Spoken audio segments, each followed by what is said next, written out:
perspective and all that, getting hit multiple times. Coming out of that bike section, more drivers coming to blows.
Ladies and gentlemen, welcome to Slow Motion Broadcasting and welcome to Montreal, Canada and the circuit, Gilles Villeneuve. The Canadian Grand Prix was first held at this circuit in 1978, where hometown hero Gilles Villeneuve won for Scuderia Ferrari. The Grand Prix quickly became a mainstay of the Formula One calendar, with the race taking place in Montreal for the next 30 years. And the city of Montreal has always embraced speed, spectacle, and drama, and tonight, the heartbeat of motorsports echoes across the St. Lawrence River. Welcome to one of the most iconic venues in world racing, where legends have been made, championships transformed, and where the Sim Racers League will compete tonight in Formula 3. I am joined by producer Mike Braun in the truck and veteran broadcaster Tom O'Gorman. Tom, are you ready to show a rookie the ropes? I am so ready, James. Watched you race last night, here to broadcast with you tonight as we attack this very complex street circuit, kind of a semi-street circuit, really, as it takes part on public roads in a park on an island in Montreal. Joining the Sim Racers group Formula 3 in qualifying right now with about 4 minutes to go. On the upper left of your corner, you can see Kayla Mikowicz that we watch now into turn 1 has the provisional pole over Max Lin-Lotto, but a 15-minute sprint and then a 25-minute feature on deck for us tonight, James. It's going to be so much fun. Yeah, the format that SRG F3 uses, by the way, we should mention that the F3 League is the advanced league for the Sim Racers group. Sim Racers group runs 2 different leagues. Actually, I take that back. They run like 4 different leagues, but they televise 2 different leagues. They run the F4s, which is the intermediate league with the damage off, which was last night. And despite the damage being off, we saw some pretty spectacular crashes in Adelaide. You can only turn the damage off so much when your car does about 9 flips like poor David Hirsch did last night. You're still going to be a little bit slow coming out of that one, if at all. And then we have the Formula 3 League tonight here, where they run damage on, much faster cars, much more aggressive. You cannot hammer that throttle, otherwise you can say goodbye to the back end. They qualify 20 minutes, then they do a sprint race, then they invert the top 6 of the sprint race and go into a 25-minute feature. What do you think about that inversion policy that they have for the top 6? I love it. I think it really creates an opportunity for drivers that maybe don't have the raw pace or maybe have had a little bit of misfortune during that sprint race to kind of come back and throw their hat back in the ring. But it also keeps things interesting for drivers like Stephen Case and Jason Green, who have been absolutely kind of the class of the field. If you look at the championship points, at which we will in just a few minutes here at some point, they're about 70 points up on everybody else. And for drivers like that who maybe have that proclivity for being dominant, maybe let's say it that way, that it makes them race just that little bit smarter, that little bit harder, and it means that dominance in the heat race doesn't always pan out to dominance in the feature race. You have to be good in both, because if you win race 1, you start 6th in race 2. Yeah, I think that you could look at it one way and say this is punishing to the drivers that compete in the sprint race and do well. But I think that SRG found that as far as a product goes for the viewers of slow motion broadcasting, you get a better product when you mix up the top 6. After the sprint race, I think you found, like you said, that the drivers that were a little bit more dominant, like the Stephen Cases, the Jason Greens, now the Max Lin-Lottos of the world. Danush Paborji has been one of those guys as well, as we are on board with the orange, I believe that is Oklahoma State of Danush Paborji there. Yep. When you line them up after the sprint race, they tend to single file out into the feature end. For 25 minutes, they just drive larger and larger gaps away from each other in intervals. And so putting the faster drivers at 6th has really created a lot of intense moments. It doesn't happen in turn 1. It doesn't happen in lap 1. Sometimes it doesn't happen at all. But those faster drivers do have to find their way back into the field. We are done with the qualifying, and it looks like our qualifying is going to have Kayla Mikowicz in the top position there with a qualifying time of 1:31.24. Max Lin-Lotto is going to be joining him on the front row. Stephen Case and Joshua Corwin. Look at Josh Corwin with an excellent qualifying position in 4th. Jason Green, Adrian Lopez on the 3rd row. Chris Eggert, Danush Paborji, whom I just mentioned. Jason Cotcher, representing Antarctica, I believe, is going to be in the 9th position, followed by your friend, Kenan Miller. Look at Kenan. Tyrone De Silva, 11. Varun Bali in 12. As we look at the rest of the field here, Thomas Brashear, 13. Michelle Lynn, a newcomer, but not a newcomer to racing, in the 14th position, racing for Dull Dime Racing. I like that. Jose Navas Molina, veteran of SRG, in 15. Kukaran Dillon in 16. Chris Wang in 17. Alex Velasco, 18. It looks like they are gridded up. There's not much time here before we get to the start of this guy for the sprint race. Got a 2-minute gridding process. As soon as you see all the gaps populate in the grid in the next 40 seconds or so, we will go racing for that first of 2 races tonight. 15 minutes on the clock. and first one across the line wins the race. It gets inverted to 6th position, and it creates a lot of fun, as you mentioned. But I also think here at Montreal, I think complex braking zones is what defines this place. You have very complex braking zones into turn 1, turn 3, turn 6, turn 8, and even turn 11, and then that final chicane out to the Wall of Champions. This is such a unique challenge versus most of this most of this season. It'll be very interesting to see who's able to take the top spot away. Mikowicz still not on the grid here for pole in the number 76. Yeah, I'm hoping. Oh, there he goes. And it looks like the lights are going to be coming on here. We go 1, 2, 3, 4, 5. Lights out, drop the clutch, and we are racing in Montreal. And off the gate, we have Max Lotto in first. Stephen Case is right behind him. Stephen Case is going to pull out. Jason Green into third. And, ooh, we've got a green car out to... Oh, we've got chaos. We've got chaos, folks. That is not good. And another spin. We've had unprecedented damage here in the first round for F3. I shouldn't say unprecedented, but recently they've been very good. Holy cow, who's at the bottom of the field here? Velasco, Navas Molina's at the back, Paborgi's at the back, Tyrone De Silva and Josh Corwin are battling around. Corwin was in 4th. He is down to 10th, and it looks like he might have some damage as well. Oh my goodness, what did you see out of that? Yeah, very big stack up right off the start line, as I think the whole thing catalyzed with Josh Corwin getting into the back of Max Lotto coming into the first corner, and that rattled the rest of the field and stacked them up in a way that made them very uncomfortable. Now a cut penalty may be being served by the number 9 of Max Lotto, that second blue machine in the camera shot. Side by side in the background for Jason Cotcher and Adrian Lopez, a drag race between those two coming up onto the back straightaway for the first time. The casino straightaway, we like to call it here at Montreal.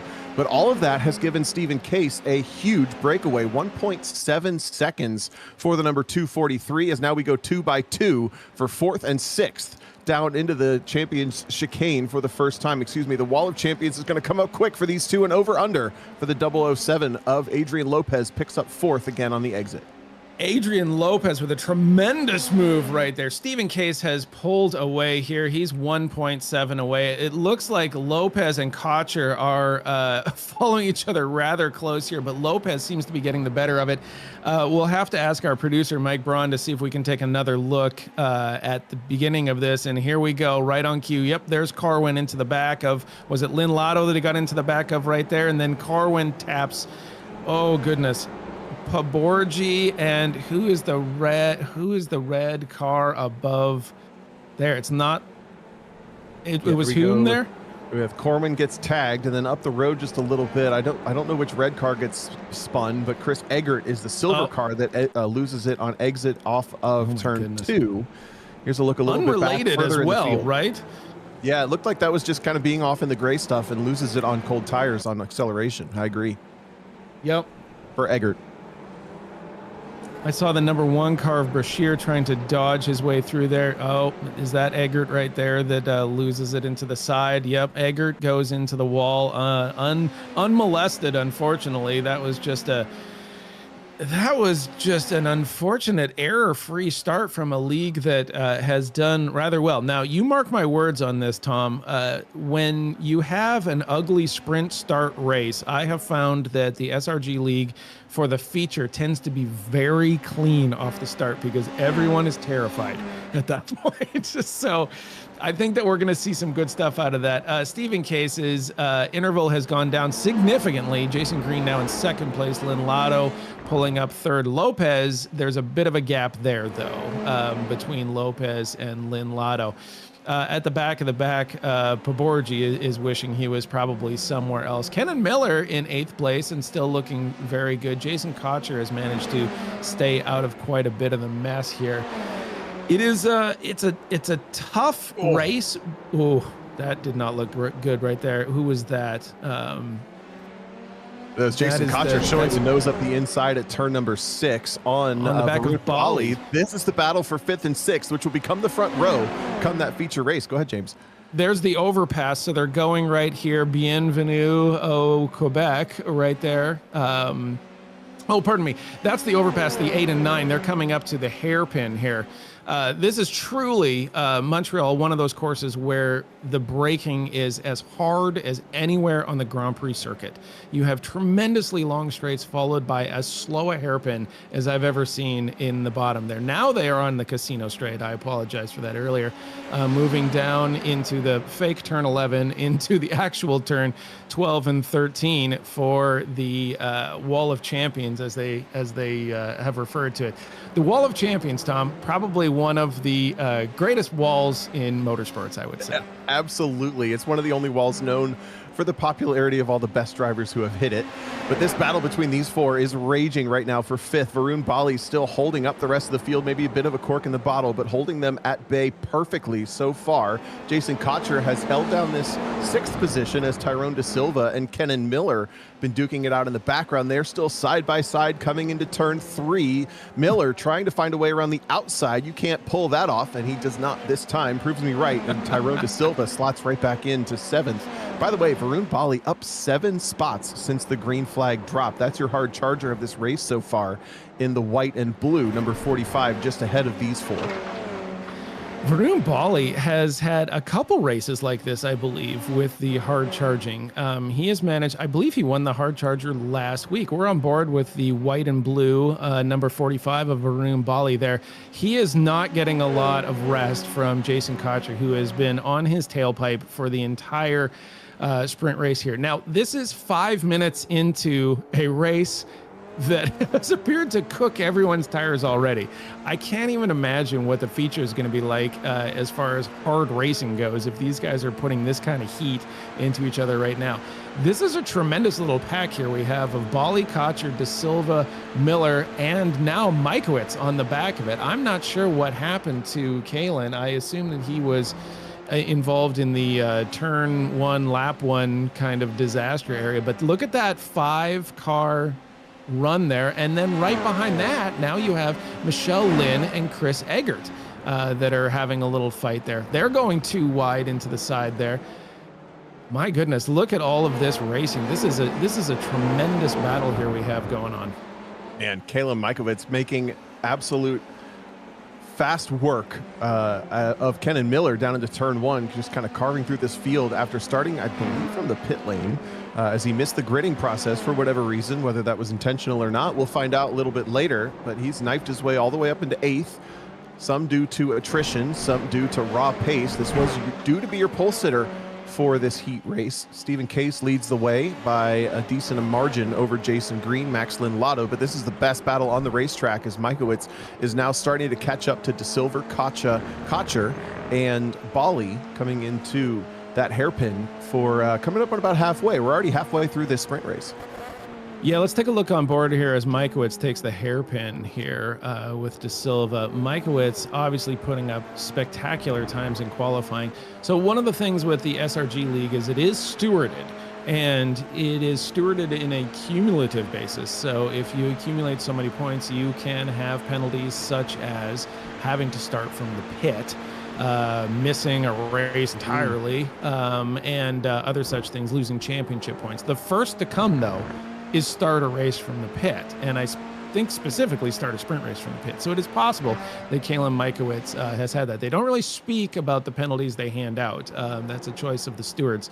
So sometimes you don't really know as to what's going on. But if you see your pole sitter start from the pit, I, as a gambling man, would say that Kalen might have been a bad boy at some point in a previous lifetime.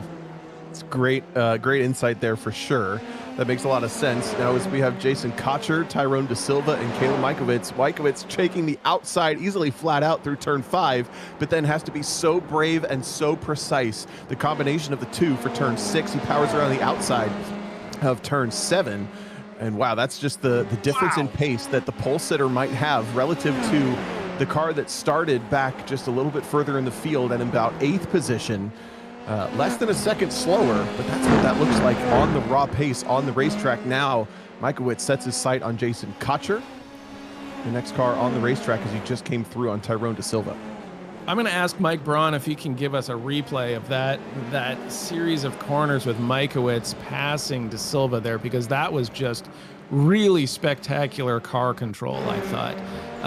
We're going to be on board. This is the replay. Look at him go to the outside here, and then he's forced to slow it. He's got to go to the inside. He's got to make a nice recovery here, and then he blows around to the outside on an excellent line. Like, the car control there from him, he had a plan the whole way. Just amazing work, and he is now putting work on Cotcher. These long straights will definitely give you, if you can get a good exit and a good draft, then you are in good shape. And Mikowicz is around Cotcher, and that's going to be it. And I doubt Cotcher will see him much longer because Mikowicz has got his eye on Bali. Holy smokes. Kalen is making the he's making this field look like Swiss cheese right now with the holes that he's able to poke through them. One of the things with this particular race course, though, is these long straights. If you are behind a person, you are potentially in the advantage. And even in the hairpin, like, don't worry about somebody dive bombing you in the hairpin. You've got the casino straight ahead of you, and that is in an F3, plenty of time to pull a draft. You're going to hit top speed, no problem whatsoever. Yeah, the draft in these cars pretty significant. We're also in the stage of the race where the tires are just clearing their prime. That's as far as tire temperature is concerned. Varun Bali a little bit deep down into the hairpin. I'll pause that thought. Gives Caleb Mikowicz the run up the inside, but that big slingshot around the outside for Bali is going to give him a little bit of advantage to try to come back down the straightaway, defend the position. Mikowicz now has the side draft as they are fully overlapped into the final chicane. Just got to watch the curbs as Mikowicz actually clears him into the braking zone. Bali maybe lubricating that pass just a little bit in the background. Cotcher and De Silva still going at it. But that was just perfect timing for these two drivers to end up still on the front row when we get to that top six invert. Yeah, I feel bad that we're not discussing Stephen Case's probably excellent drive up in first place, but the fact is that he has not looked back from about 1.7, now 2 seconds between he and Jason Green. Max Lindlato's 4.5 seconds behind that. So Max Lindlato has probably been driving excellent. Adrian Lopez having a great race. The 007 car up there managed to avoid a lot of the catastrophe earlier, but Mikowicz is 5 seconds back from Lopez. We've got 4 minutes left in this. I would doubt very much that we're going to see Mikowicz catch Lopez. Varun Bali is in the magic seat, though, Tom. Varun Bali is in the 6th position, which would mean that he would start pole for the feature race here. It's a great spot to be in. I think Bali got a little bit loose and saw Mikowicz in his mirrors and said, you know what, I'm just going to catch a draft here for a little bit. And that was probably wise on his part. Mikowicz was going to make that pass one way or another. But Bali's only got 1 second ahead of Cotcher here. And I think that Cotcher would love, instead of starting 7th, to start pole for the feature.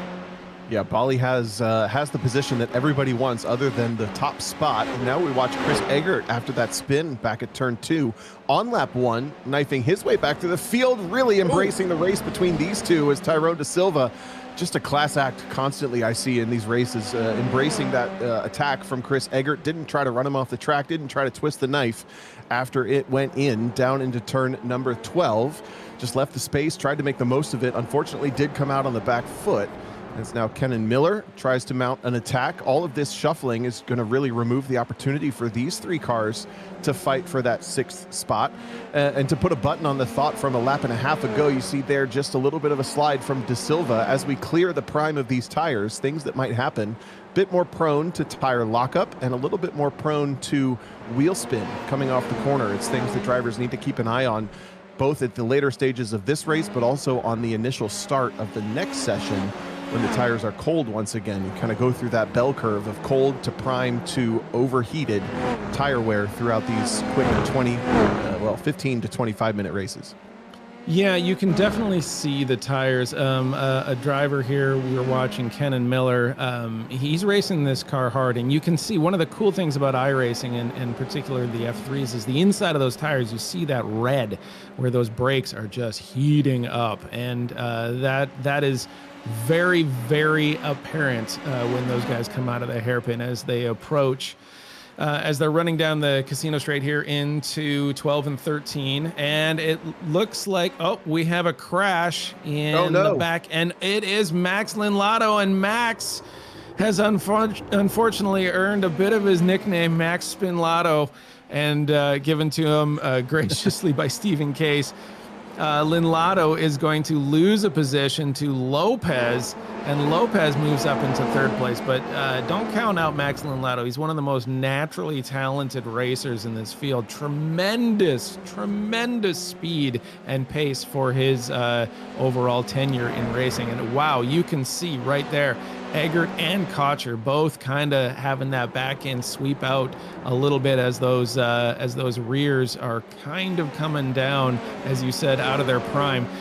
People right now are trying to push, and at the same time, you have a situation like Linlato. Linlato has unfortunately spun quite a few times in races, but has also put up some of the most memorable races that I've seen in recent memory, just with the raw pace. He's a Max Verstappen character, right? You can't stop him. You can only hope to contain him. Right. Yeah, I did a nice job to keep it off the wall of champions too, by the way. But the white flag was in the air down the front straightaway last time by. It will be checkered this time for the heat race for Stephen Case. It was relatively quiet, but we're used to this at this point in a way for these feature races. Jason Green will bring it home second. That means they will start fifth and sixth in the inverse order there. Green and then Stephen Case. That battle for the invert zone was very interesting, but no one able to create an opportunity. Adrian Lopez comes through third, Linlato, Mikowicz, then Varun Bali, just by the skin of his teeth in some ways, comes across the start-finish line in sixth. And that means that we kind of have our protagonists settled and know what to expect coming towards the 25-minute feature race here in just a few minutes, James. Yeah, some of the unfortunate victims of racing just finishing the sprint race right now. Paborgi coming over the line, probably wished that he had a better race. Same with Novice Molina, who qualified much better than that. We have had confirmation from the stewards that Kalen Mikowicz did in fact have a pit start for the sprint. So that was a stewarding decision. And nonetheless, I mean, you look at the field right there, and you've got in sixth place, soon to be first place, Varun Bali. So Stephen Case wins the sprint race, and Jason Green will come in second, Adrian Lopez third, Max Linlato saves fourth, despite a spin, managed to keep the car on the track, which is excellent because he's able to be in the top there. Kayla Mikowicz, who do we have the number of positions that Mikowicz put up? +6. It was really something. He started from the pit, did he not? So he would have had to put like the entire field -5, I believe. So yeah, Varun Bali from the first time he crossed the line. You're right. Good call. Right. Varun Bali 6th, Jason Cotcher, who had an excellent race actually, in 7th, Eggert in 8th, De Silva 9th, Miller 10th. He was battling that car at the end, you could tell. Michelle Lynn in 11th, Alex Velasco 12th, Thomas Brashear 13, Dylan, Novice Molino, Paborgi, Corwin, and Chris Wang at the end. I'm not sure if Chris Wang actually took the field there. He said he was 10 laps down, so if he did start, he probably left after lap 1 for some reason or another. There are a number of things, housekeeping-wise, that we can take care of here while we have the break, including the championship standings. Tom, do you want to tell us about how the season is going here? Yeah, you can see at the top, it's a bit of a breakaway for the top two between Stephen Case and Jason Green across all of the rounds. Stephen Case has taken 9 different wins across the sprint and feature races. Jason Green only 3, but Green has just been so consistent. Every time he has a bad night, it is far better than when Stephen Case has a bad night, and all that has settled out to about 30 points, maybe 26 points exactly between those two. Then we get to Max Linlato, who's tied for third place with Chris Eggert. There are drops included in this championship, by the way, that are not factored for in these championship points. Then we get to an absolute scrum between Kalen Mikowicz, Adrian Lopez, Tyrone De Silva, Alex Velasco, Jason Cotcher, kind of within reach there as well for the top 5. in the championship. And as we look forward to the final 2 rounds, this is Montreal, the 10th round of the championship. We have 2 street circuits, which I think is very interesting.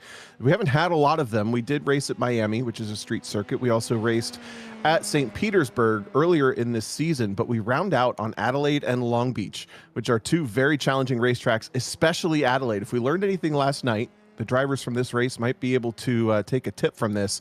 Go watch the race. Go watch for the places drivers made mistakes. Go watch where drivers got bit, because Adelaide is a serious racetrack to consider, as simple as it seems. But all that said, we also have the championship standings for the teams here in the Sim Racers Group Formula 3. 2 drivers paired up randomly, which gives them the opportunity to kind of work together with one other driver, pay attention to how things go.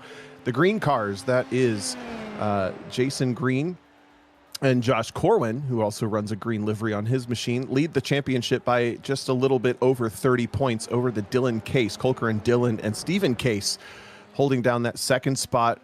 And then it's a bit of a gap back to the IVRT Reunion Tour. Chris Eggert and Jason Cotcher, they just had a pretty good round here, though, so that's going to leap them a little bit closer to the top 2.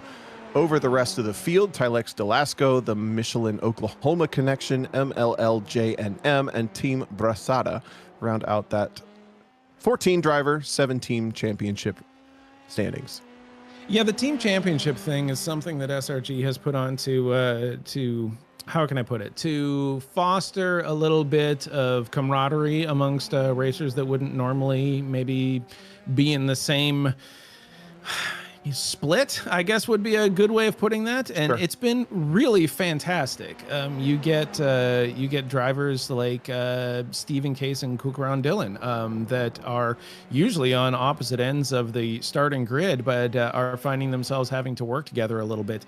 And you look at the green cars, for example. The green cars they've been having a tremendous season when you really average out how they're doing. And I find that the slower drivers of the team tend to want to improve their times a little bit, not to disappoint some of the faster drivers. And boy, if the faster driver lets it go and the slower driver gets to give them a little bit of ribbing, well, that's not going to go well either. I did want to reference one of your points here. You were talking about Jason Green and Stephen Case, and I'm looking at the season numbers here. Stephen Case has a 19 and he has a 14. Other than that, he's got 1s and 2s and 3s and a 5. Jason Green has a whole bunch of top numbers and only has 13. So Jason Green has managed to eke out a very, very strong season. If you look at the number here, it's 2, 2, 1, 3, 2, 4, 4, 1, and then 13. But man, like just being at the top that long will get you a lot of points. Let's take a look at the field here. We have Varun Bali in first. This is inverted. Kalen Mikowitz, they invert the top 6. So you have Varun Bali first, Kalen Mikowitz. Third, Max Linlato, Adrian Lopez. And then we have Green Case, followed by Cotcher Eggert, followed by Da Silva Miller. Michelle Lynn managed to get into 11th. Excellent. And she will be joining Alex Velasco. Then we have Brashear, Dillon, then Navas Molina, and Paborgi, Corwin, and Chris Wang. And hopefully Wang takes the field here. I would love to see him race here. So let's take a look at Volley off the start here. And Kalen Mikowitz. And we are getting awfully close here. There are our lights. 1, 2, 3, 4, 5. Lights out, drop the clutch. We are racing a feature race, SRG in Montreal, and Bali goes over to the right side immediately to try to edge out Mikowitz. Mikowitz has got the lead right now. Will he hold it? It looks like Mikowitz is going to take the inside, and Mikowitz is going to start to stretch a little bit, and he is clear. Now Bali is next to Linlato. Linlato moves into second place over Bali. Linlato is out for business right now, and now the field is starting to go into a line. Look at that start, Tom. It's just so tough from the inside of the front row to try to hold on to the position here, as the outside works great at turn 1. The outside becomes the inside, and that works great at turn 2. So Mikowitz kind of set up for success there, played the game perfectly. Now the draft kicks back in for Bali around the outside into the braking zone for turn number 8.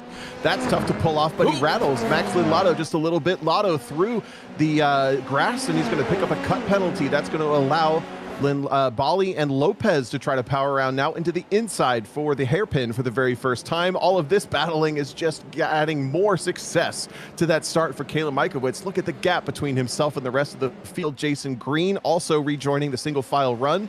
Linlado jumps to the outside as he's still trying to clear that cut penalty. So it's going to be Mikowitz, Bali, Lopez. Now Stephen Case up the inside on Linlado. That was a costly cut through the grass. Yes, Linlado got into the grass there, took the slowdown, and was just in an awful spot. To take a slowdown in lap one like that was just absolutely not where he wants to be. But Linlado is not going to go away. Linlado has tremendous natural speed, but we're going to see whether or not he can keep it clean with Lopez. They're going too wide. Linlado forced to the outside. Lopez is going to take the inside on this thing. Linlado is not going away. Now he cuts back. He is staying right on his tail. Oh, and there's, I don't know if that was contact or if that was a loose tail end in there, but Linlado has got Case right on him, and Stephen Case is licking his chops, seeing whether or not he can make the move, and there it goes. Stephen Case goes to the inside of Linlado and is going to curl around. He's got to go to the outside now, but gets a better line. Oh, and this trick, does it work? It does work. It looks like Stephen Case is probably going to stretch a little bit here and be able to clear Linlado.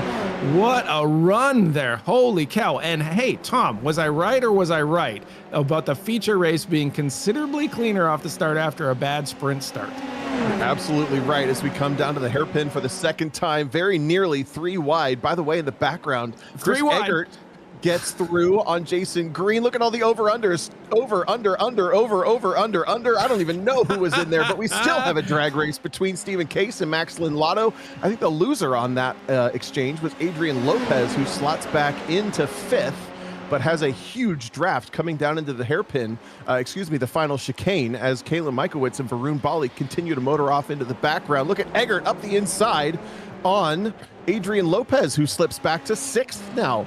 Lopez took a slowdown. Lopez took a slowdown. We have a crash in the back. It looks like Corwin, I believe, took a crash there. Do we have a replay of the crash ready yet? Here we go. Look at Mike Braun in the truck.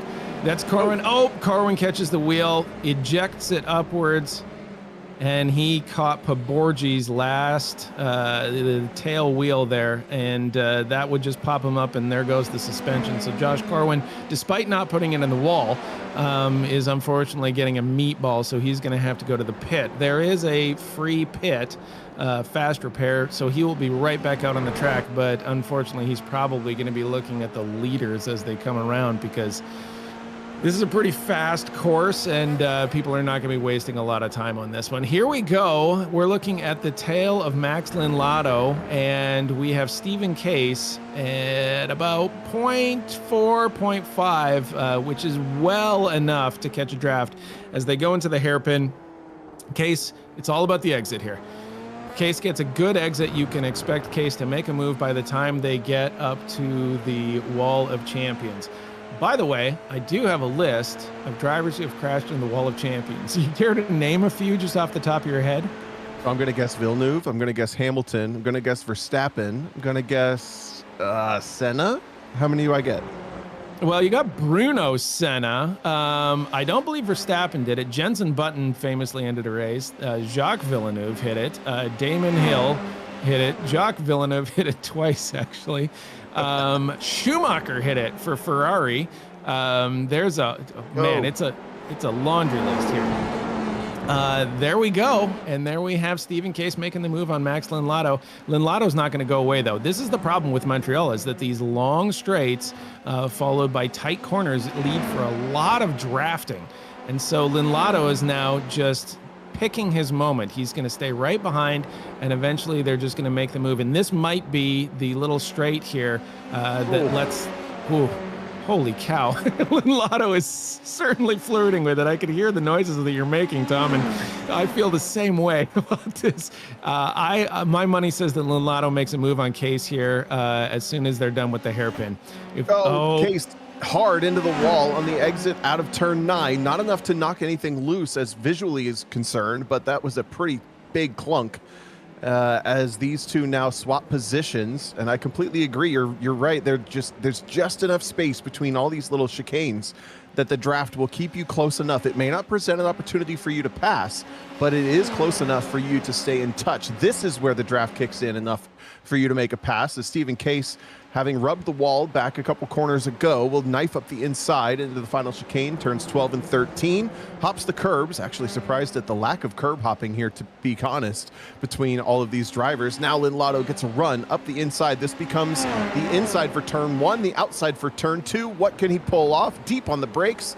Case goes for the over-under, tries to get the run set up for the exit here at turn 2. All of this exchanging has brought Eggert and Green back into the conversation as well. 4 cars battling it out for third.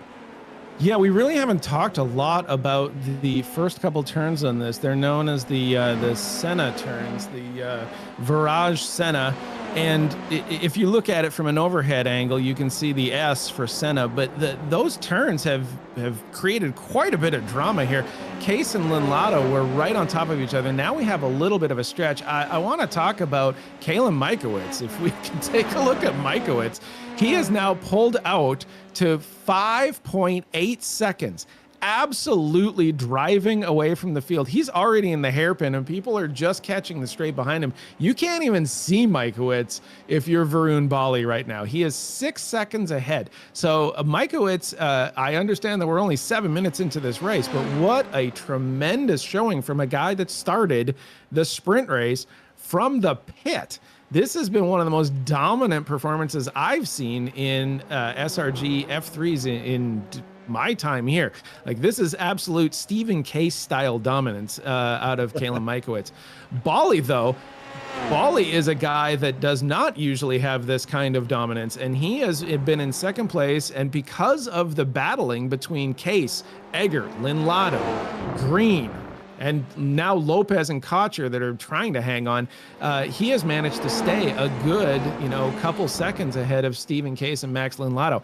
I don't know if that will be the case, but I'll tell you this. Stephen Case and Max Lotto will fight each other for a pencil. They will they will murder people to try to get ahead of the other one. It is a wild rivalry, and it's a lot of fun to watch. Sometimes you just can't help it. The lizard brain kicks in, and all of a sodden you've done something you regret, and you go, I didn't mean it, but I still got the spot. As we watch these guys go at it for fourth. Lotto's pulled away from Stephen Case, potentially dealing with some damage in that car. Don't forget the 243 hit the wall pretty hard coming out of this corner here.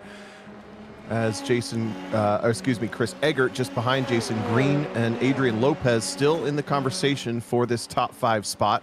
But I agree, Mikowitz, I mean, you kind of know coming into the round that you have the penalty, right? You kind of know you have to start from pit lane. Then all of a sudden you're the quickest car, you qualified on pole. It's just so motivating. This is maybe not my championship to win. I have to start from pit lane, but I can still be the fastest car on the racetrack and make my point. I think that's what Kayla Mikowitz is doing right now, as Chris Eggert feels the around the outside and has to bail out of it into the final chicane. I was going to say that was Stephen Case going super defensive, played it perfectly, and Chris Eggert didn't quite judge that correctly. He's actually going to lose a spot to Jason Green as well, coming into turn 1, coming up on 10 minutes down and 15 minutes to go in this feature race for the Sim Racers group. Eggert has the slowdown here. He tagged the Wall of Champions, which incidentally, I mentioned it before, says Bienvenue au Quebec.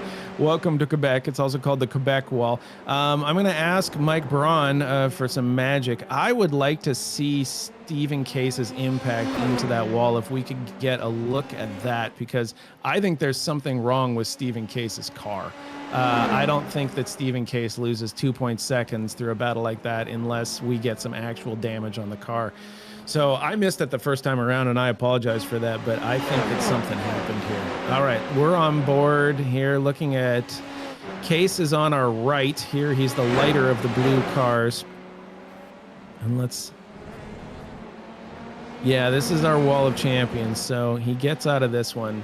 And then next up here is the Senna S's. So I'm not sure where exactly he hits, but there's something wrong with Stephen Case's car, because he just lost speed relative to the field that is not normal for him. Yeah, that was back maybe 3 laps ago. If we can't find it, no big deal. But maybe 3 or so laps ago, coming out of turn 9, which is such an awkward acceleration zone. I talked about the braking zones, but I have to say the acceleration zones here are also very strange, just in how much radius these corners force you to carry. Varun Bali having to go very defensive on Max Lindlato. This is the battle for second between these two cars, but you see how Bali was able to kind of square up the exit, pulls away just a little bit. That's what I'm talking about. These exits force you to carry a lot of steering angle through the acceleration zone, but the quicker you can get the car pointed straight and accelerating forward, the better you go. This is the second one of those awkward acceleration zones with a wall, by the way, on your left, just out to it for these two. Still battling it out for second. Lindlato has a bit of a look. He's going to go outside. This is where Bali goes defensive and has to roll the car down to the apex just carefully enough to stay on the racetrack. Does it perfectly. Both cars keep it off the wall at turn 9. And it's still Lindlato just kind of beating his head against the back wing here of Varun Bali, who has so far been completely unflappable.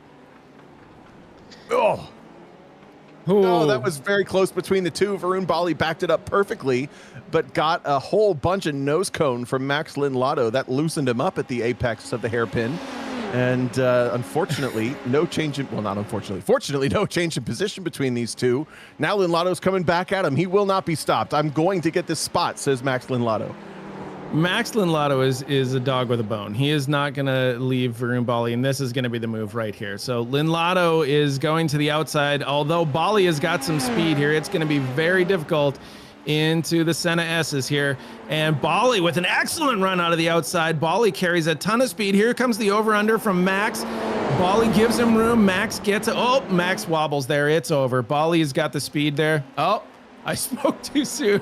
Lindlato has decided not to go away. And look who is back in the conversation. It's Stephen Case. Stephen Case is now 0.3 behind Lindlato and is doing what Stephen Case does best, which is watch two people fight and see whether or not he can sneak in at the last minute. And I think that it's probably going to happen. Lindlato is desperately trying to get around Bali here. He's got the draft. He is 0.1 behind him, and now he is even. He's making a move. Where are we on the track? Oh, and he's on the inside now. Oh, he's in the wall. Max Lindlato is in the wall, and that is going to cost him big time. He goes down. Egger gets by him. Green gets by him. Lopez gets by him. Lindlato down to 7th. Stephen Case benefits. Varun Bali benefits. Stephen Case is now on the tail of Bali, but look at this string of cars here. It goes from Bali, Case, Green, Egger, Lopez, and now Lindlato behind him. I wonder what kind of damage Lindlato has on his car right now. And still barely past halfway. As a reminder, we still have about 12 minutes to go in this feature race as Michaelwitz continues to lead the way by 10 seconds now up the road from Varun Bali, who we watch on camera, the 45, has his hands full with Stephen Case, with Jason Green, with Chris Eggert, with Adrian Lopez, with Max Lindlato, the top half of the field effectively battling it out for second position. Things simmer for just a moment through turns 1 and 2. We jump on board with Jason Green into turns 3 and 4. A light braking zone, lots of curb available here, but a wall on the outside keeps you honest. Then a flat-out run through turn 5 into turn 6. Another complex braking zone, no markers to pick from either. You have to be very creative there with where your marks go. Then an awkward acceleration zone. You see both cars in front hunting around as we just cleared that prime time for these tires. It will only get worse from here, and the best drivers will know how to manage it into the braking zone for turns 8 and 9. More curbs available, but they are about half as tall as these cars are. It might as well be landmines as they come through that section of the racetrack into the second of the two big braking zones. Still, Bali has been running a fabulous race, it must be said. You see there, he just really squares up the final late apex and pulls away again from Stephen Case, who we suspect is dealing with some mechanical issues after a pretty hard wall touch about 5 laps back. Chris Eggert is just behind the car we ride on board with, Jason Green, coming into the final hairpin, or final chicane. Yep, there is our wall of champions right there, bienvenue. And we have Lopez actually took a slow down there. You know, another battle that we haven't seen a lot of is the number 9, Kenan Miller, has been chasing down Paborgi. The number 9 of Kenan Miller, the two orange cars there.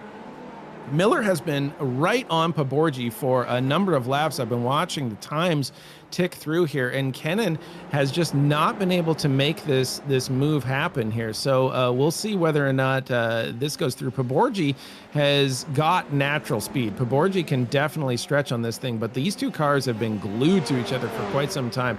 The rest of the field is pretty spread out there. You have Cotcher with another 3 seconds, then Lin with another 4 seconds, Novice with another 5.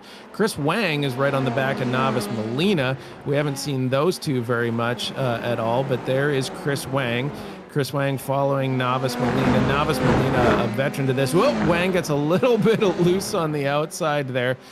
And then it's a couple more seconds, and you have Kukaran, Dylan, and Thomas Brashear. Velasco's out, De Silva's out, Corwin is out. They have retired the cars, just not their day today. But there's a lot of excellent racing here as these cars go down a long back straight there and manage to use that draft. And there is a move that we're seeing here. We have Case and Bali, and they are stretching, and it is going to be Case around the outside, and oh my goodness, he cannot pull it off. Cannot pull it off, and Bali goes through, but look at the outside here. We have Jason Green that has decided that he has had enough of watching these two go through, and Green goes to the inside, Bali on the outside. Green is going to try to make the good line on the outside, but Bali is saying no. What a race from Varun Bali here. This is incredible racing from all 5 of these drivers, really embracing the battle as 2 cars go wide, 2 of them into the wall. No, it's only just one, as Eggert contacts and spins around, loses the opportunity to continue this battle for second. Varun Bali is the great wall that will not be moved. Jason Green is the next car with the opportunity to try. Max Linlato, the next blue car, third in line. Stephen Case just dodges a bullet there as he very nearly hit the wall coming off of turn number 4. He maintains the opportunity to battle it out from the podium, as well as maybe an outside shot for Adrian Lopez in the red machine just there in the background. I am so impressed with Varun Bali's opportunity to, or not opportunity, but ability, excuse me, to read the situation with this racetrack, foresee exactly where his car is going to end up, and ending up in the place that gives him the biggest advantage, as he was even too wide with a terrible run off the final chicane on the previous lap. It gave him the perfect run through turns 1 and 2. Now he's going to have to go for it again. Jason Green throws it up the outside. Holy cow, Jason Green on the outside. This is going to be one of Bali's biggest challenges, and it looks like Green is going to get by him finally, and there goes Case as well. And oh my goodness, there's wheel touching. They are stacked on top of each other. This is going to be wild. Bali is right back in this thing. He is not going away. He's got the inside now on Green. He's making Green go to the outside. Green's got a great line. Stephen Case is right there. Max Linlato's in there as well. And at the tail end of this whole thing is Adrian Lopez, who is like a hair away from second place on this whole thing. Meanwhile, Majkowicz is gone. Majkowicz has decided he's just going to win this thing by 15 seconds. Nobody's even talking about him. Hi, Kalen. You're doing great. Back to the racing. Chris Eggert has taken a meatball and he is out. He is retired for the evening, unfortunately. Look at this replay here. That is, oh, there's Eggert. Eggert loses the nose, and that is it. I missed that one when it happened, but I wondered. Unfortunately, Chris Eggert, thank you to Mike Braun in the truck for that quick replay there. Here we go on the inside again. We have, now Green is gone, but we have the 2 blue cars of Linlato and Case being given the monumental task of pushing the rock that is Varun Bali up this hill. Varun Bali does not want to give any spaces up. Have you ever seen a race out of Bali like this? I have not in my short time. Now we go 3 wide down into the final chicane. It's Max Linlato up the inside, throws it down, and just barely keeps it on the racetrack, as now Varun Bali gets the worst of it, slips back 2 positions from the outside. Stephen Case takes over 3rd and focuses forward, but I have to say, even if this ends up in 6th for Varun Bali, what an incredible effort. He now deals with Adrian Lopez, working the triple over-under through turns 1, 2, and 3. By the way, Danush Poborji in the orange machine joining this battle for the podium conversation. By the way, up 9 positions in this race alone. That's your hard charger already. Just needs to hold on to it. He runs 7th, but he's within touch of 3rd. I will tell you this, we might have to take another look at that pass just about like a half a lap ago. I believe that Stephen Case cut the nose of Max Linlotto almost off on that. There was impact there, and it is getting wild. We are looking 3 wide through some of these turns. Here we go through here. Watch Stephen Case come through here on Max Linlotto on this part. They're going to get through here, and Stephen Case makes a move, and Linlotto gives him no space, and Bolly's in the mix somehow still. It is an absolute mess here, right here. Oh, my goodness. This is super, super tight racing. It is just, it's tremendous, tremendous work out of all of these cars. You'll notice that somebody like Jason Green, when they are able to get just the littlest bit of space on this, they are able to start to walk away because the battling is so fierce. Here we go. This was the replay of 3 wide. Stephen Case goes through. I can't tell if that's a bump right there or if that's Stephen Case making impact with Max Linlotto, but Case walks away with it. And now you have just a little bit of a breath of fresh air, finally, after cars are able to move past Bolly a little bit. We got Mikowicz, then an eternity, and then you have Jason Green, followed by a couple seconds. Now we have Stephen Case and Max Linlotto, the age-old battle right there. 2.5 back, we got Varun Bali, and then Lopez has lost a little bit of the draft there, and Lopez is about a 2nd back. But what a tremendous run there. We're at 22 minutes, Tom, here. Like, I don't know what's left of everybody's tires here, but there can't be much. No, it's really not a happy situation for any of these drivers' tires, as now Linlotto slips off the racetrack, picks up another cut penalty. A carbon copy of a previous mistake is going to lose the opportunity to continue this attack on Stephen Case, who is the blue car holding down 3rd. As we go through all of that, Kalen Mikowicz up onto the front straightaway any moment now through the final chicane. And he will be maybe 2 to go from the white flag this time, this lap +1. For the race leader here in the 76th, Jason Green enjoys a nice comfy 2-second advantage over the next car. But Mikowicz, he will not be stopped tonight. He has been the class of the field. Look at that. He's already through turn 2 as the rest of the field just comes up onto the front straightaway now. Just unbelievable. Mikowicz put up the fastest lap by just a significant margin.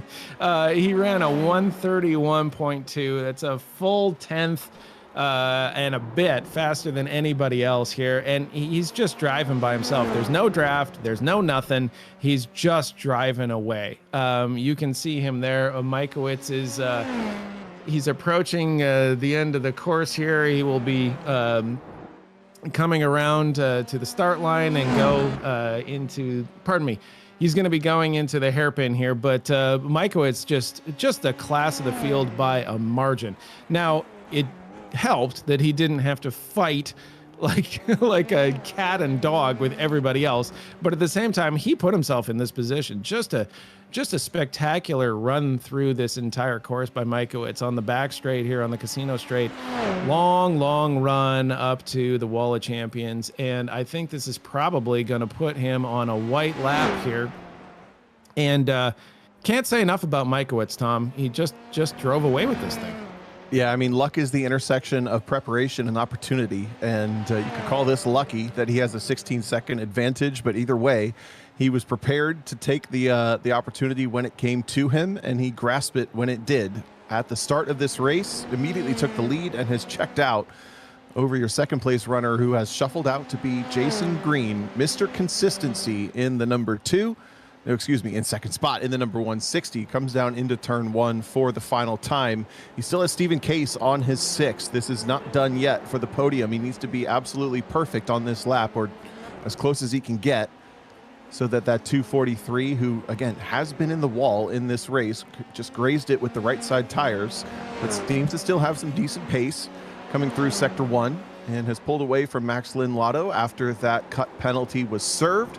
Things have settled out for 2nd, 3rd, 4th, and 5th, about maybe 6-7 tenths apart once all is said and done. And I would maybe say the driver that, of the day, Varun Bali. I'd give him my vote. oh my goodness, if we had a poll here, it would be Bali all day. Bali with just a tremendous drive. I would say that Jason Green, even though he's only got 0.8 to Stephen Case as they approach the hairpin here, Jason Green has had a quiet, excellent race. He has done excellent here, but it looks like Mikowitz is approaching the finish line. Well deserved. And this is the picture right here. It's Mikowitz and nobody. Mikowitz all day long is like just anyone, just 7, just 8, 9. still look. Oh, there we 10, go. 11. There's other racers in this race. They're just not gonna win it. Holy smokes, that is a 15, almost 16-second interval on first place. Second place, Jason Green with an excellent race. Stephen Case, third. Max Lindlato manages to get fourth. Varun Bali, your racer of the day, in fifth place. Adrian Lopez, sixth. Paborgi managed to get all the way up to seventh. Kenan Miller and Paborgi were stuck to each other like glue. They finished side by side. Miller in eighth, Cotcher ninth. Michelle Lynn quietly gets 10th. Chris Wang managed to get all the way to 11th. And we have a couple cars that were a lap back, and that's going to be Navas Molina and Dylan and Brashear finishing it out. Everyone else, unfortunately, had a much worse day. Eggert, Velasco, De Silva, and Corwin. What a race. I mean, you talk about taking 3 wide in an F3 into hairpins, into S's, into chicanes. This race had just about all of it except for a battle for first place. It's so true. I mean, this is the kind of race you race for as a race car driver, as a sim racer. Doesn't matter what it is. Yes, winning is awesome. Congratulations to Caleb Mikowitz. But the race that you're proud of finishing and the race that you're proud of the race you had with your friends is the coolest part. And I think that everybody who wasn't Mikowitz can say that about this race. Even though they weren't in contention for the win, they had that race that they can high five after, that they can talk about, they can celebrate. As Mikowitz now gets to realize his 16-second plus advantage, waiting all by himself at the start-finish line, joined by Jason Green eventually, and Stephen Case will pull up to his right side. A photo for the top 3 before some celebratory donuts, which will lead us to our post-race interviews. How cool for this race. I mean, this was one of my highlights for the season. It has to be said. Oh, it was a tremendous spectacle out there. It was a good showing for SRG as well, I would say. SRG prides itself on having clean racing. The sprint race, unfortunately, was not the best example of that. But you talk about the feature there, clean, respectful racing. We had every opportunity to have wrecks in almost every corner after the first lap, and we saw very, very little of that. We saw excellent car control. We saw tremendous overtakes. We saw like straights and drafting and all of it. And at the end of it, you have a guy who just put up a tremendous showing. Kayla Mikowitz, first place, 16 seconds back. You have Jason Green, followed by Case, Lindlato, Bali, Lopez, Paborgi, Miller, Cotcher, Lynn, Wang, Navas Molina, Dylan, Brashear, Eggert, Velasco, De Silva, and Corwin. So the green cars got a second, and they got an 18th. So this is the way that the season championship kind of goes here. I saw a lot of good stuff out there. We're gonna start to pull some people into the interview room here. We do have some other stuff coming up here. What would you like to show us here, Mr. Producer Mike Braun? We'd be happy to talk about. We're gonna pull in Max Lindlato, it looks like. Okay. Let me know when he has jumped in here. Max Lindlato, are you with us? Yes, I get James. No offense, Mike. No offense. Well, it was either going to be me or Tom, and so you unfortunately, in like an Indiana Jones theme, you chose poorly. Max, you had a tremendous race out there. You got a little squirrely in some of the corners, but how hard was it to deal with the monster that was Varun Bali today? Oh my gosh. Yeah. That was difficult.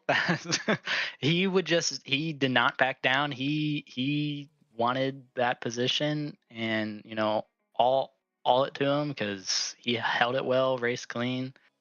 Yeah, it was very fun. And then in the sprint race, I got some rear wing damage, so I think I was just managing that just a little bit.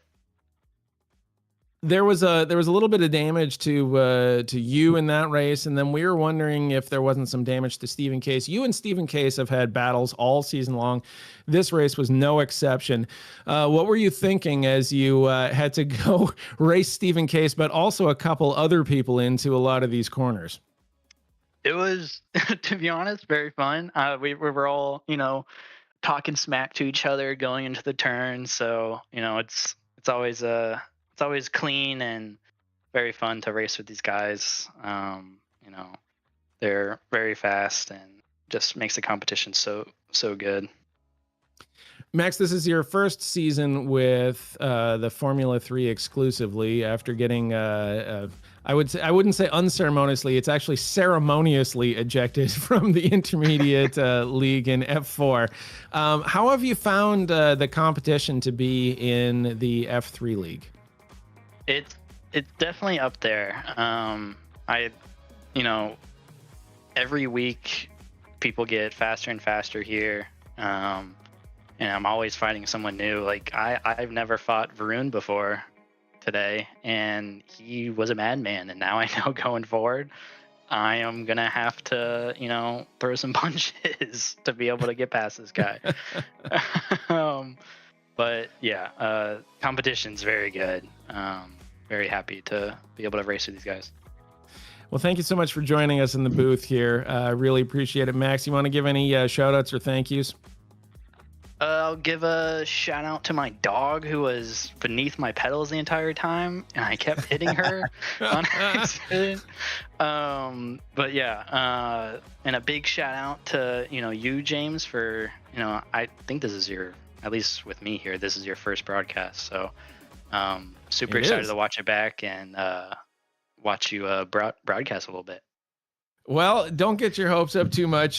Just enjoy the evening as it remains. Thanks for joining us, and congratulations on the excellent showing tonight, Max. Thanks, guys. Okay, who do we have next? Tom, you want to pull another person into the booth here? Yeah, I'll take over here, and let's have a little chat with Adrian Lopez joining us here in the broadcast booth. Adrian, you got us? Yes, sir. I'm here. Excellent. So I think, Adrian, if we could boil your night down from where we were sitting, it would be you had the front row seat for everything exciting that happened all night. But tell us about it from your perspective. Oh, it was just scared views the entire time. From, oh, yay, someone crashed, to, oh, no, I need to pass them while they're crashing. And just, oh, man. I mean, just even like doing qualifying, I placed decently well, better than most races. So I'm like, okay, maybe things will be okay. It'll be a nice little train.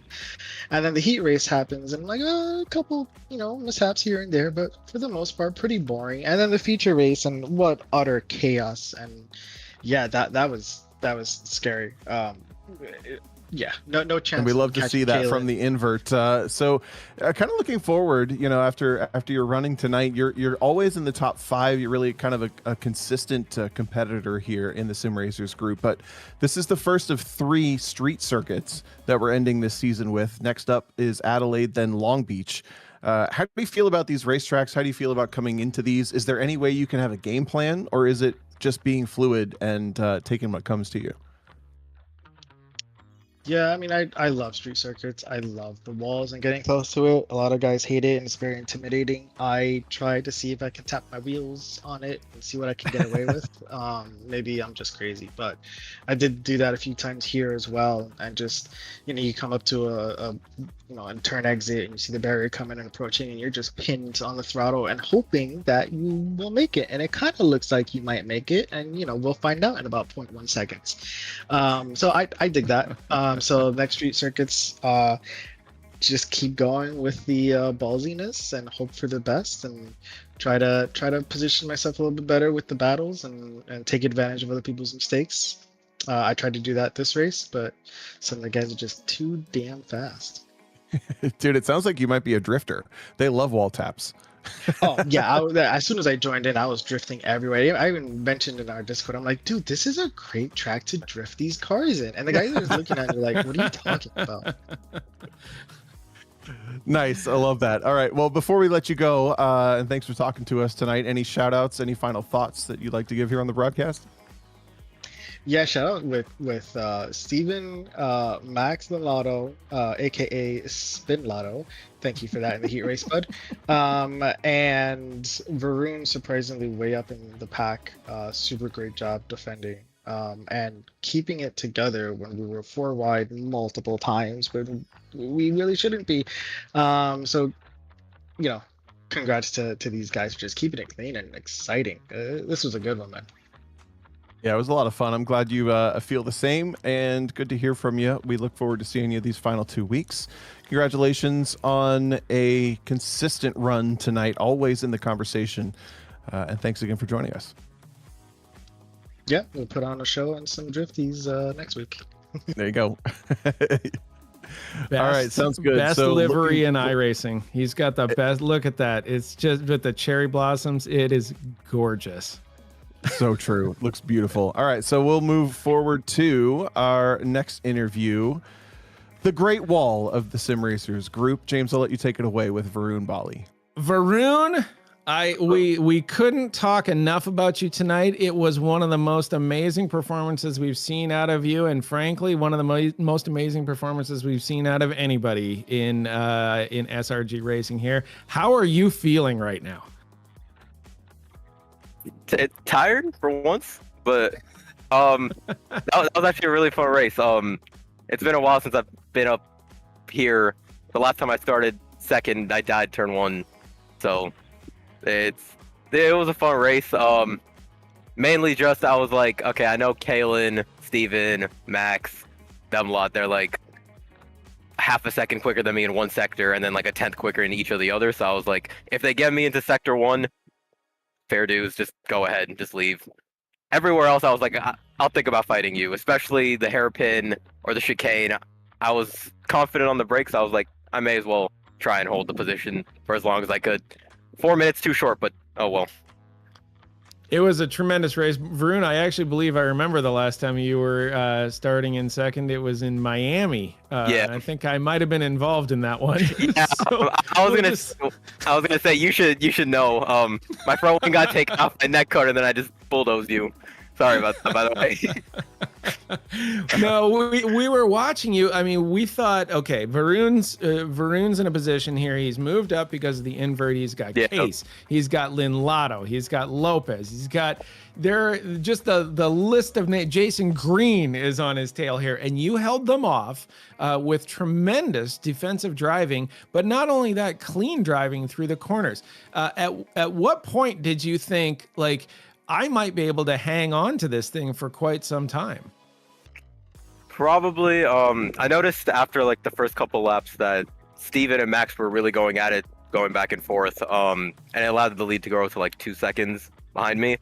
And I was like, once one of them settles into third, they're just gonna catch up to me. But then it was Max, and I've never really raced Max wheel to wheel, and he was going for it under the bridge. He was going for it into the last chicane. And so I was just thinking, if I can just get the run on him onto the next straight or out of the corner, I can hold it.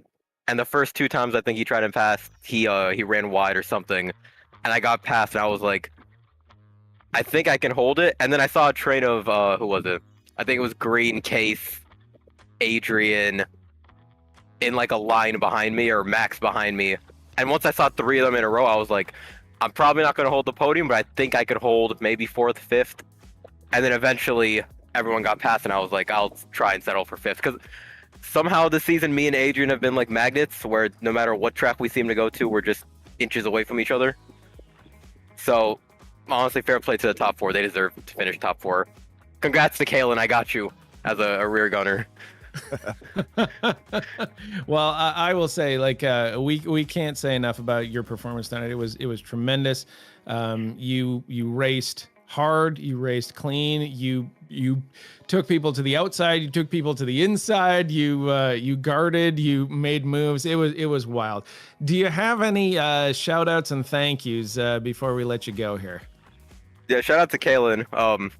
Even though I kind of played rear gunner to him, to win by 20 odd seconds is still wild, especially over the likes of Green, Case, Max. They're rapid. So yeah, shout out to Jason. I'm actually in house, so shout out to them. Shout out to Thomas, Kay, all the guys that are in house, and to you guys for streaming it.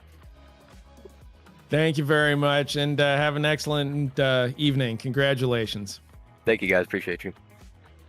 All right, I think we're gonna move on, and we've got the captain. The captain, Jason Cotcher, is going to be coming in here. Tom, you want to ask the captain a question? Yeah, I'd love to chat with Jason here.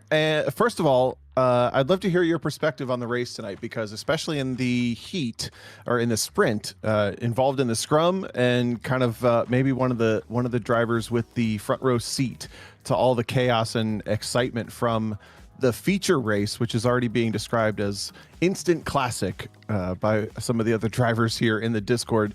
But tell us about it from your perspective, Jason. Yeah, wait, hold on a second. Was that Jimmy McDonald that I just heard? Wait, does Josh know about? Should I be messaging him or? What Josh doesn't know doesn't need to concern him right now. All right. I probably don't need to say anything. He'll probably find out about it eventually. But yeah, I hope you had a good time, my friend. Fun.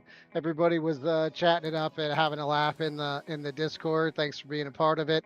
Yeah, exciting race. Track temp was like a 101, 102, something like that. So little bit slippery. Certainly, caught me out. I mean, the sprint race was kind of dodging bullets for a while until things settled down. And man, I was chasing Braun for that 6th place spot. That was all the action there. But in the feature, I had to laugh. When the 6 of them were all battling like that, kind of holding each other up.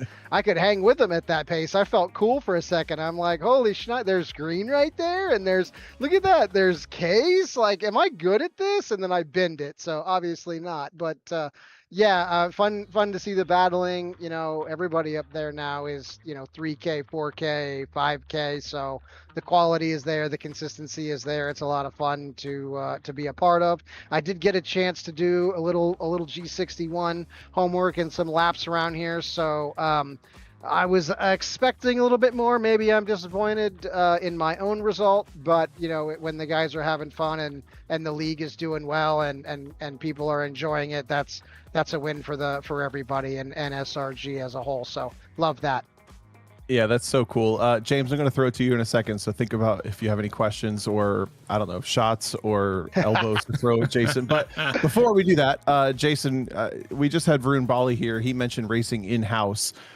Tell us about, or maybe try to verbalize the best you can, what it's like when we have a race like this and the drivers on the physical location out in San Jose, California, have the opportunity to rub shoulders, high five, hug, whatever, after one of these sim races that all of us are buzzing about, but never get the chance to really see each other after, Yeah, it's a whole different aspect, naturally sim racing tends to be a little bit isolated, kind of my launch off of COVID, everybody had a rig at home. And I've had a laugh about it before where, if you crash with somebody and they live in Germany or they live in Mexico or they live on the other side of the country, you can call them a bozo in the chat box if you want to. But when you're sitting 3 feet from a guy, that tends to change the scenario behaviorally.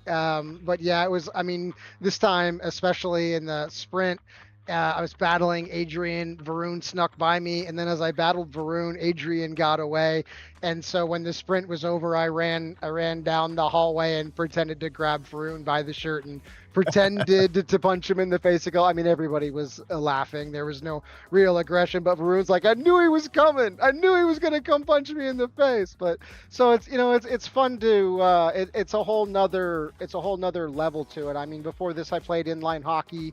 And to do that, everybody has to be in the same place at the same time. And when the game was over, the back slap and the BS and the bench racing in the bar is special in sim racing, when normally everybody is at home by themselves, and voice chat is fun, but you can't have a beer, right? And so to be side by side with your friends, it's nice as a headquarters that people can, they've heard about sim racing, they've never tried it before, they come in, they jump in, they have a go, and then there's a whole league system there for them to grow into, which provides a farm essentially for our leagues through rookie, through F4, through F3, that there's a sim rig for them here. Come have fun with your friends. So yeah, it's pretty unique. There's, I don't know, 50 or so, 60 maybe sim shops in Canada and the United States. So they're about major metropolitan areas, but to run leagues, it's advantageous to have a place to get together and hang out and backslap. Like I said, have a beer. It's fun. Yeah, that's so cool. I love that answer, and it's something that stood out to me between Formula 4 recently on Tuesday nights and then here on Wednesday nights with Formula 3 is just the camaraderie mixed with competition. We call it co-opetition sometimes. You guys have really seemed to have kind of hit the nail on the head. So what would you say for your perspective, or maybe to another driver, is the most important, or maybe some words of advice for competing against your friends when you're in this environment? And yes, competition is number one, but competition doesn't last forever. It ends after 25 minutes, and then the checkered flag flies and you turn around and all of a sudden the guy's there and you're like, hey man, what was that? I'm just curious if you have any words for anybody, or not anybody, everybody. Yeah, it's funny. There's a couple of guys in-house, Thomas and Diego. I tease them all the time. They've been lifelong friends, and it's usually the guys that have known each other for 30 years that are smashing each other off the circuit. They won't give an inch. They would rather die than lose to that guy. When I opened the shop, it did cross my mind that there might be some moments where I would have to step between guys, and I don't really, it wasn't something that I aspired to, but I've been extremely fortunate. All the SRG community is amazing, and I think from a leadership standpoint, there are standards. There is a penalty point system, but the league aspect where you're racing that guy every week, guys have their frenemies and their wheel to wheel, and when you learn to trust somebody, it just makes it so much fun. Through the champion chicane, Varun and I went wheel to wheel, I think 3 separate times. He was talking about in the feature going through it 3 wide, and that's just the sort of thing that you just can't trust in an official. You have to give up the space because you can't expect it, who that guy is, or what his skill set is, or what his state of being is. But in a league, it's really special to be able to trust each other and run close and know that it's with the best intentions, and with the disciplinary system that we put together via penalty points. If you bash about, then you're going to be starting from pit lane. You're going to be losing points in the championship. So the structure, I would say, is a good part of it. And then just routinely racing people, getting to know and trust people makes it a lot more fun than the leagues. There's a lot of camaraderie, and especially it's been great to hear, like with Jimmy and Nathan and Jacob, and the way that those F4 guys have come together in the interviews and such, to be complimentary and encouraging. And it's just such a breath of fresh air in a life that is seemingly, aggressive and competitive in an unhealthy way. Sometimes to have a league like this to play in has been great. And the guys have really, and girls have really got it. They understand it. They see the values that the admins and I have put forth. And so we've been very, very, very fortunate. We can set the standards, we can set the tone, we can set the expectations, but literally the friends tell friends and family, and to what we have got going here is amazing. And we're just really, really grateful and appreciative for it. Great answer. I think that trust and that intention is 100% spot on. James, it is your turn. I will throw it over to you. And I'm not anything gonna you got for Jason here. I'm not gonna ask him a question. I'm just gonna tell him that if he wants to comment on this, he can. I called it that after the sprint race had a rough start with a bunch of accidents, the fear of getting that Discord message was going to scare people straight in the feature to have a good, clean start in respectful racing. And sure enough, that's what you got. So thank you very much, Captain, for putting forth an environment that creates that kind of racing where even when you step out of line a little bit, you know you did something wrong and you need to do a little bit better next time. I think it was Nathan in the Discord did a screen grab of a message from Tyler, the official, with a little red 1 in it, and like a heartbeat, doop, doop, doop, doop, doop, doop, doop, doop. It's pretty funny. I mean, we try, it's constructive criticism. The penalty points are in place for that reason. But it's always about, if we thought anybody was egregious or just way out of line, that's one thing. But 99% of the time, it's just racing. And we just try to, especially with like newer kids coming through rookie into F4, we expected a little bit of that. There's a little bit of forgiveness in the penalty point system.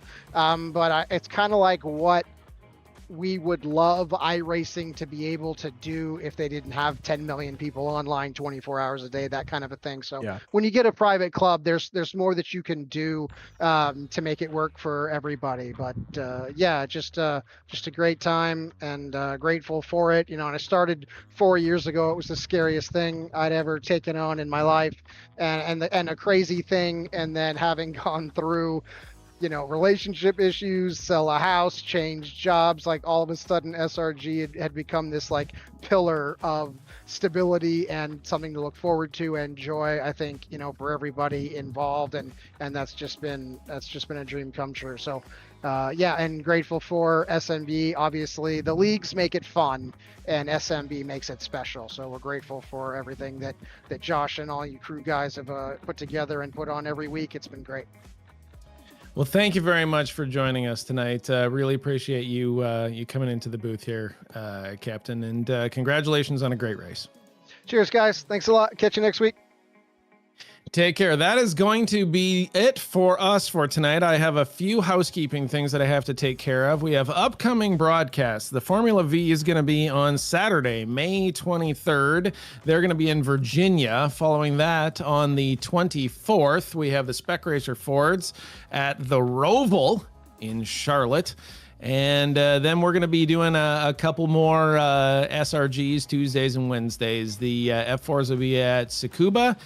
And good luck, F3s. You're at Adelaide. This is an important one coming up here on May 30th. This is the Sergeant Adam W. E-Step Memorial race, and that is going to be at Road America. That is a charity race here. We've got a lovely visual of it. It is honoring I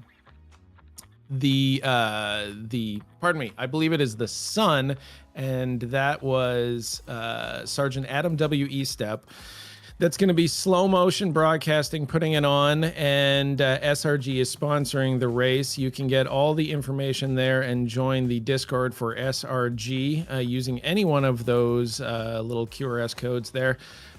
Check out that's a very important race. It's a charity event. It's going to be GT3s, Road America. It'll be a blast. There was some giveaways with liveries on it by Enrique Vela, I believe. That's going to be it for us here. Tom, do you have any final words before I wrap this up?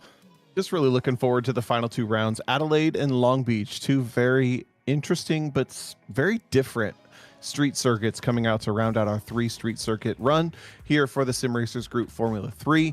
And James, I had a blast with you. It's been a blast to commentate your racing, but also you did a great job tonight. I had a blast with you here on Slow Motion Broadcasting.